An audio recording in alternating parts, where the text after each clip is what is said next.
Membaca Al-Quran, apalagi pada Ramadan, banyak dilakukan umat muslim. Tidak terkecuali tunanetra di kota Cimahi yang tetap bersemangat belajar membaca Al-Quran meski dengan keterbatasan. Namun minimnya fasilitas belajar menjadi tantangan bagi tunanetra untuk belajar membaca Al-Quran.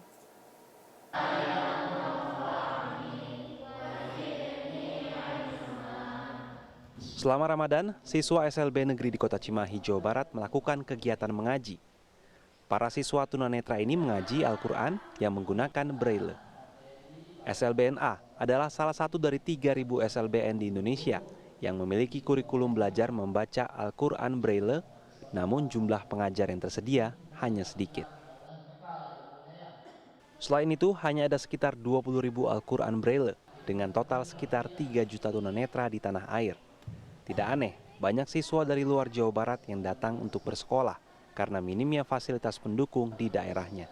Dulu pas waktu di NTT saya dengarnya kan pas dengar ngaji kan dengar di HP-HP yang orang lain yang diputar, jadi saya bisa dengar gitu kan. Ada guru ngajinya juga di sana gitu. Tapi Braille-nya nggak punya?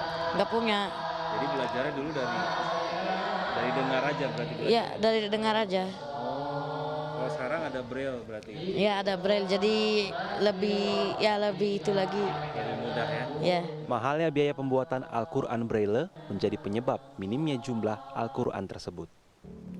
Satu buah buku seperti ini merupakan satu juz dari Al-Quran. Artinya untuk versi lengkap Al-Quran Braille itu butuh 30 buah buku agar lengkap 30 juz.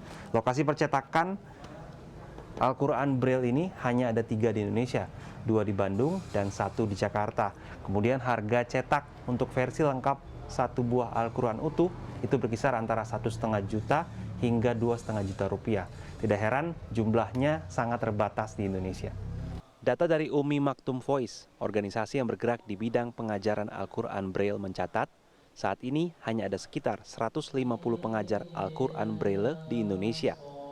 Menurut Ketua Umum UMV, Entang Kurniawan, dari jumlah tersebut 70% pengajar berada di Pulau Jawa dan sisanya tersebar di seluruh Indonesia.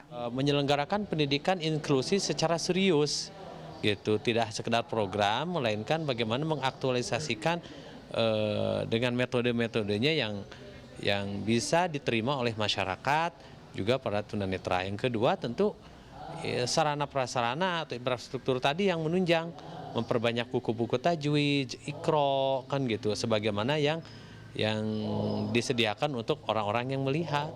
Menanggapi hal itu, Kepala Kantor Wilayah Kementerian Agama Provinsi Jawa Barat, Adib, mengakui jumlah pengajar dan fasilitas pendukung Al-Quran Braille memang terbatas. Menurut dia, ada beberapa faktor yang mempengaruhi, yaitu minimnya SDM, khususnya pengajar Braille, dan terbatasnya infrastruktur pendukung, seperti Al-Quran Braille dan literatur pendamping.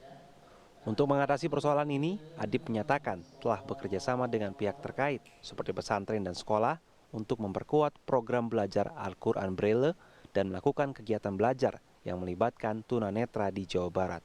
Pencetakan tadi Al-Quran Braille juga perlu dilakukan secara lebih banyak lagi ya, meskipun sudah ada tetapi perlu lebih banyak lagi. Dan tentu ini kita mengajak tidak hanya dari pemerintah saja ya, tentu banyak keterbatasan anggaran. Tentu perlu mengajak keterlibatan kaum muslimin, para dermawan untuk ikut serta berwakaf lah Al-Quran Braille ini, dengan tentu nanti insya Allah di Kanwil Kementerian Agama akan secara konkret ya kita melakukan upaya-upaya untuk mengafirmasi kelompok masyarakat yang memiliki kebutuhan khusus tersebut. Data dari Kementerian Pendidikan dan Kebudayaan pada 2019 menunjukkan jumlah tunanetra yang mendapat akses pendidikan membaca Al-Quran baru sekitar 10% dari total 3 juta tunanetra di Indonesia. Franky Wijaya, Rizky Rahadian, Cimahi, Jawa Barat.